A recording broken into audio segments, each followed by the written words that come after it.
Thanks for downloading a 3CR podcast. 3CR is an independent community radio station based in Melbourne, Australia.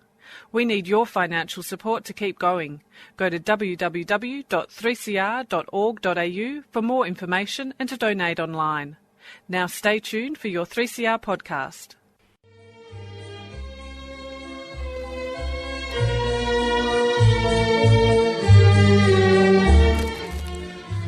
Sabah al-Khair, good morning dear listeners. You're listening to Radio 3CR on 855 AM and Palestine Remembered with Yusuf Ahmed al-Rimawi and Robert Martin.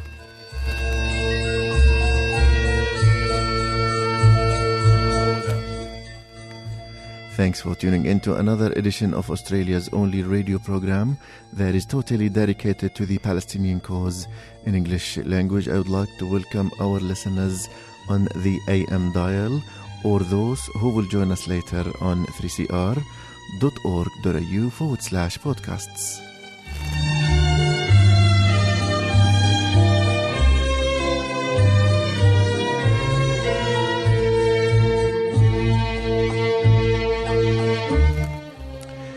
In today's episode, we will be talking with a Palestinian who is very knowledgeable about the Palestinian cause, not only politically, but also a person who shares first-hand experience in both Palestine and statelessness.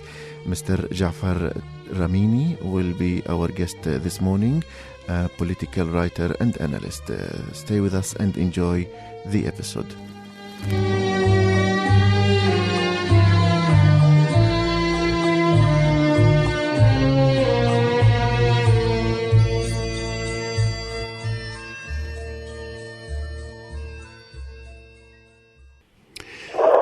We are pleased to be joined by the telephone from Perth by Mr. Jafar Ramini, a political writer and analyst. Jafar, thanks for being with us on the show.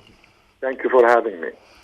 Now, Jafar, this is very exciting for me. Look, I wanted to tell all the listeners that I've met you on Facebook, but also seen you on YouTube and different news outlets, because I think you've got a very, very great voice for the Palestinians, and you're Palestinian, and so I'm honoured to have you on. So thank you very much for taking the time out. Thank you very much. Thank you very much for allowing a Palestinian voice to be heard in Australia. Now, I've over the last couple of weeks, we've had reflections on how Yusuf became a refugee, also how my great friend Nasser Mashni, hi there, Nasser, he's not here today, became refugees. And I thought maybe you could give us a short reflection on your story and how you became a refugee, the age and sort of what it's done up until now. I was born in Palestine in 1943, and I remember vividly, I am from Jenin, which is in the north of Palestine. Yep. And I remember vividly the Israeli aeroplane flying over Jenin and dropping leaflets saying, "Leave or die." And I also remember my late brother Mustafa carrying me on his back through the mountains to go and have refuge with some relatives and friends in a village about 10 kilometers north of Palestine called Arabi. And from there, the tragedy continues. And what I'd like the world to know is that we, the Palestinians, have never done the Jews any harm. At the contrary, we gave them sanctuary, and we had business relations with them, and we married them, and they married our daughters, until the Zionists decided to invoke the Bible and say, this land is ours because it was gifted to us by God. And what I find ironic, that most of these Zionists were actually atheists. And still are. So they are cynically invoking the Bible to steal our land. Yeah. How old were you when you were forced to leave? You remember vividly? I was born in 1904, exactly 5 years old, because my birthday is next Sunday, the 21st of May.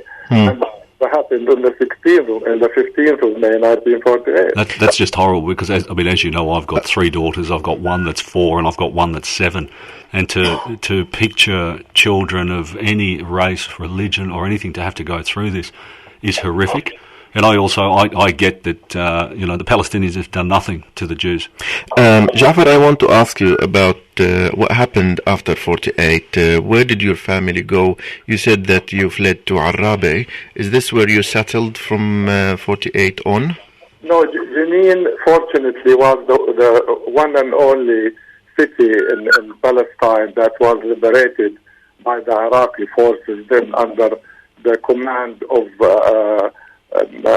Ali and Saleh Zaki. Yes, there is still in Jenin a cemetery for the fallen soldiers. There is a cemetery, and I remember when I was a young man, and as I'm sure you know, as a Palestinian, our weddings are open to all, and I remember when the women used to sing for Saleh Zaki and Muhammad Ali, and would have done the entire job had the Arabs not betrayed us. And I went back to Jenin, and I studied at the Jenin Secondary School. And in 1962, I left, and I went to England to complete my studies. And then I did the normal diaspora, or what I call the lost journey of Palestinians going to build the Gulf and Saudi Arabia, with no thanks at all. That's like my father in the 60s. He also, in 64, went to Saudi Arabia and became a teacher. Yes, I was in Saudi Arabia in 64. I was in Kuwait in 1962. And then after the 67 war, when I saw the utter shameless defeat of all the Arabs, I decided enough is enough. I cannot do anything here, because you wouldn't be able to raise your voice. Yeah. They are the front-line enemy, I'm afraid, the Arab leaders who claim to be fighting for us, and behind closed doors they plot against us. And this is the big damage we have always sustained, the Palestinians, that the Jews will go around and say, oh, look at us, we're the small country, they want to throw us in the sea, or we're surrounded by all Arab enemies. But the contrary is true. They are all partners in the crime. Jafar, I want to ask you about your earliest journey in Britain, because, of course, we know the legacy of Britain to the Palestinian conflict from Balfour Declaration, and then the British Mandate, and then what followed after that. So, how did you deal personally with this kind of conflicting messages? Living in a country that was the reason behind the suffering of your homeland. This is part of the learning curve in my life. I wanted to see why these people are so against us, and why have you been betrayed by Britain at the beginning. And the reasons are obvious. But in those days, in the 60s, nobody would dare to speak a word against Israel. Israel was triumphant in the 1967 war, there is no doubt, and Israel was the golden baby. I was lucky enough to be moving in certain circles in London. I met very many English people who were ashamed of what their country did, and were powerless to do anything about it, because the Zionist lobby in London is very strong, and one understands that people have families, they have children, they have jobs to look after, and they have mortgages to pay, so they keep their head down, because the Jewish lobby and Jewish money in the West is ruthless. If anybody raises their head, they're called anti-Semitic. If a Jew, and there are many of them, Jewish people who are pro-Palestinian and think that this is unbelievably unjust, they're called self-hating Jews. And if anybody else open their mouth, they lose. Let me give you some examples. I was in America in 1983 when a book came out called The King's Council by Jack O'Connell. And Mr. O'Connell was the head of the CIA office in Cairo, who was then charged to look after King Hussein. And he went to Jordan, and he was there until he retired, and then King Hussein appointed him as his own lawyer and advisor in Washington. In this book called King's Counsel, Mr. O'Connell says emphatically that if there is any appointment in the State Department in America, the list of names has to be passed on to the Israeli embassy in Washington for approval. And that's coming out from a major CIA staff. Exactly. The book is called King's Counsel. It's there for everybody to buy or read. I'll have to put that on my list. Hey, I was going to ask you that I went to the anti-APAC at the press club in Washington, and they were talking about the 4-part series on the American lobby infiltrating the UK government. Yeah, you mean the Israeli lobby?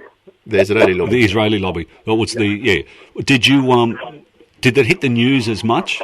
Oh, yes, we've seen it in England. It's been published, and Al Jazeera did a very good job by finding this undercover reporter who went to the very top. Let me just tell you about another book which was written by a member of Congress, and the book was called "The Dare to Speak Out."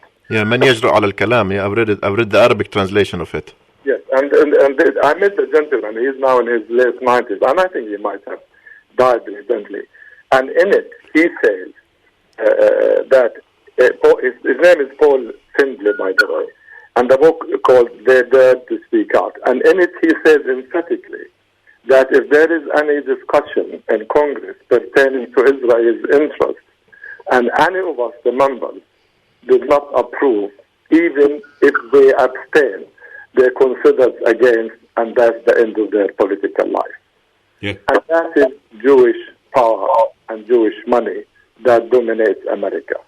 And America, unfortunately, is the one and only undisputed leader of the world, and they are controlled by Zionist power and Zionist money. And do you think that here in Australia things are much different, or could be another example of the Zionist lobby controlling policy and media? It's a photocopy of what's happening in America. It's happening here and in Canada. And I was actually astounded when I first arrived here 5 months ago. And there was, I can't remember his name, a mayor in Sydney somewhere, who refused an invitation to go to dinner at the synagogue because his diary was full. And he was accused of being anti-Semitic. Mm. And the guy who did it, I think, is called Vic something. He is the head of the Zionist Federation of Australia. And when I see Mrs. Bishop, the foreign minister, bowing and scraping to Netanyahu, and Mr. Turnbull. It's horrible. It's horrible. It is sickening. Yeah. I mean, why? You are an independent country. Why do you have to copy America and be in the tail end of American policy? I thought it was very, very sad that they let Benjamin Netanyahu in, but Bassam Tamimi they wouldn't allow in, and he's an advocate for non-violence. He's a Palestinian just wanting to get his voice out, but he was shut down, very, very quickly. It's a sad double standard. Yes, this is part of their power, and this is part of their agenda. Yeah. Let me say it out loud, so nobody will be in any doubt where I stand. I don't think we're in any doubt here. The Zionist lobby, the Zionist movement, from the inception, they wanted all of Palestine with no Palestinians in it. Well, that's been admitted very early on. Those educated know about that. I have to say, Robert, that so far they haven't won. We're still there, we're still standing, and we are still, despite all the losses and the pain, resisting. They haven't won. They will never win. They have miscalculated or misanalyzed our psyche. We Palestinians, very hospitable, very mild-mannered, but we do not do defeat. Yeah, fantastic. This might be a good time to just talking about the Palestinians, the strike. But can I ask you, Jafar, to ask you about the Palestinian hunger strikers? But after the break, we're going to take a break, and when we return, we will continue the discussion with Mr. Jafar Ramini, a Palestinian political writer and analyst. Please stay with us. It is the mission of each true knight, his duty, nay, his privilege, to dream the impossible dream, to fight the unbeatable foe. You're listening to Palestine Remembered on 855 AM, and our guest this morning is Mr. Jafar Ramini, a political writer and analyst. Mr. Jafar, thanks for being with us again. Thanks for having me. I wanted to ask you about, before we leave the topic of the lobby and go to the prisoners, I want to ask you to briefly comment on the Canadian policy towards Israel, especially that the Arab world is celebrating the enlightened Prime Minister of Canada and how he is pro-immigration and how he is very liberal. However, his pro-Israel policies seem to go unnoticed. Well, this is the sad thing about the Arab world at the moment. All the Arab countries that are meaningful, i.e., Iraq, Syria, and Egypt, are in turmoil. So there is no opposition to anybody, and so when they have even the faintest bit of hope that somebody is going to say something nice about us, they celebrate. No, Mr. Trudeau is as Zionist as they all are, because they cannot survive in office if they criticize Israel. If I may remind your listeners of a Voltaire quote when he says, "If you want to know who rules over you, look around and see whom you are not allowed to criticize." And I think that says it all. Indeed. Now, Jafar, today marks the 31st day of the mass hunger strike of the Palestinian prisoners. And I want to hear your reflections on their demands and what we can do as pro-Palestine solidarity movement and all Palestinian in diaspora for them. Well, my personal feeling is total outrage. I'm incandescent with rage at what Israel is doing and the silence of the world, which for me reads complicit. The Palestinian prisoners are protected under international law, yet they are not afforded any of the protection that the international law compels the occupying power to offer them. They do not have family visits. They do not have lawyers. They are put in prison without charges for months on end, and they are treated like slaves. I could not believe my eyes a couple of weeks ago when I saw Israeli soldiers barbecuing within smelling distance of the prison. That's outrageous.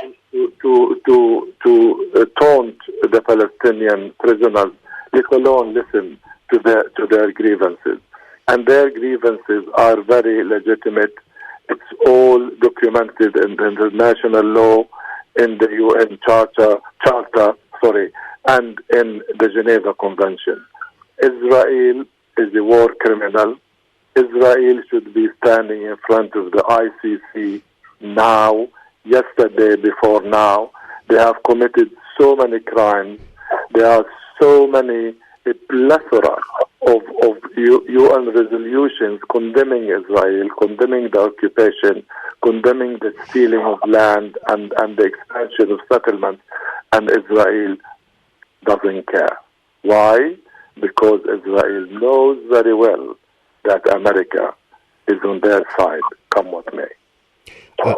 Jafar, when you are speaking about the Nakba and expulsion, I wanted to share something that happened last Thursday with myself. I was a participant in a forum, and the forum was about social justice in Palestine and Israel. However, the topic and the participants took the discussion towards the religious part of the story, where I was introduced as a Muslim and the pro-Israeli was introduced as a Jew, and there was another member of the Christian community of Egypt unexpectedly defending Israel. So I guess I have two questions. The first one is, where do you see the Israeli endeavors to play the cards of minority and to form what they call the minorities of Middle East, where the Jews, that would be Israelis, and the Kurds, the Assyrians, the Copts form an alliance with militant Islam? And the second question, and I'll let you elaborate on these two questions with your time, is the fact that there were 800,000 Jews from Arab world who became refugees in 48, and their pretext was this for that, and therefore we cannot talk about the Palestinian right of return. So how would you comment to these 2 points? Let me first of all take the religious yes, please.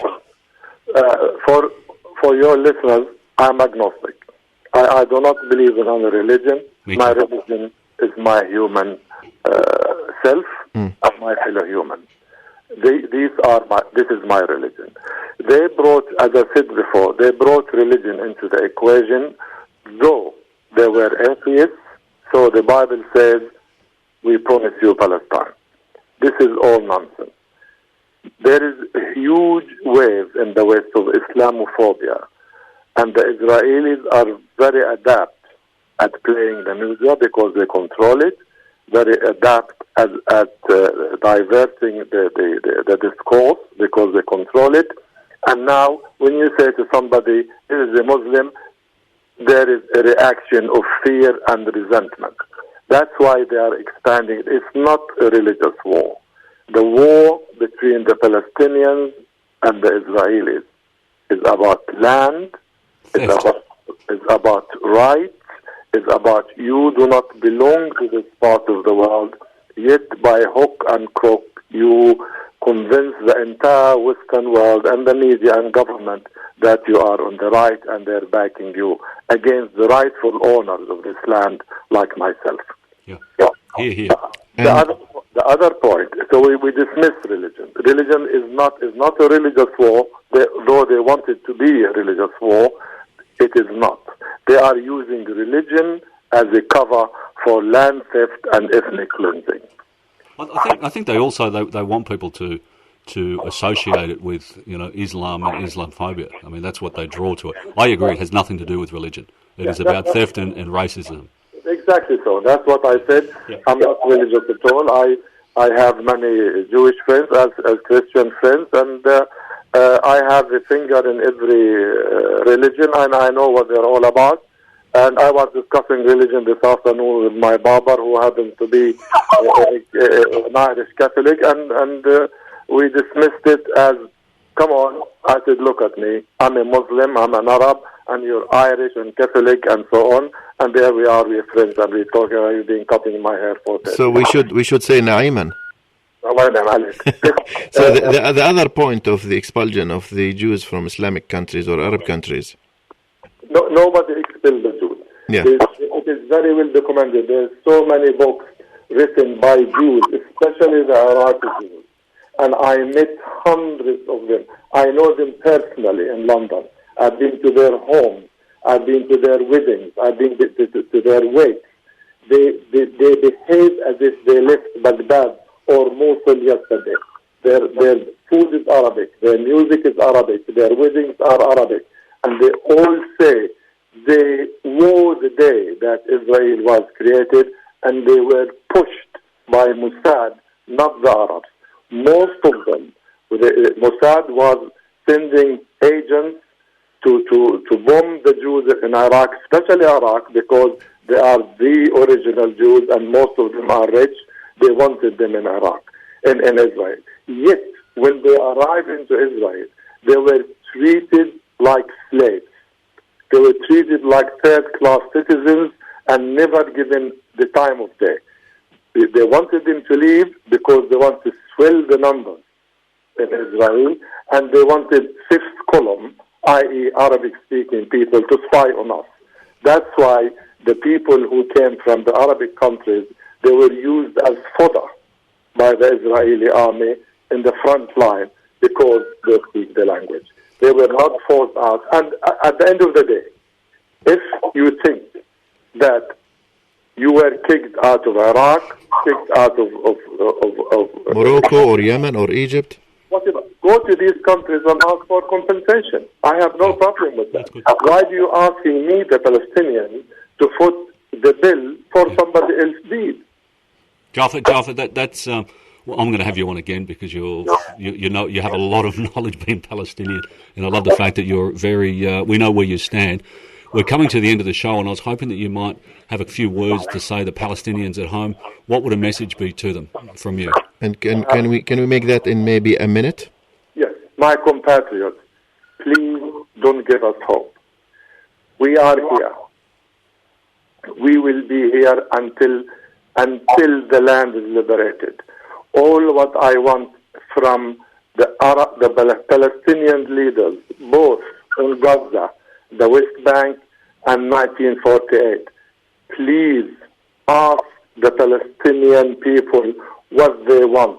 Nobody has ever asked us a question. We've been ignored and marginalized. It's about time there is a referendum amongst all Palestinians everywhere in the world to ask them one question. What is it you want? What is your aim? And then from there, take it to the Israelis. We know we cannot defeat them in war. We can defeat them by law because the law is on our side. And humanity is waking up, and they are on our side. That's fantastic. I don't think there is any better way of closing the interview. Thank you very much, Mr. Jafar Ramini, a Palestinian political writer and analyst, for being on the show this morning. It's been an honor.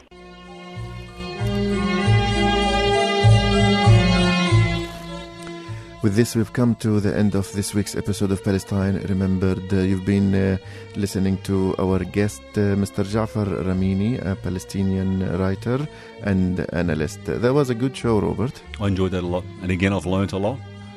So, thank you. So for more of these interviews, please remember to tune in same time, 9:30, every Saturday for news, views and reflections from Palestine and on the Palestinian issue. Until then, this is Robert Martin and Yusuf Rimawi wishing you all the best of time and salam. I'll see you next week, Yusuf.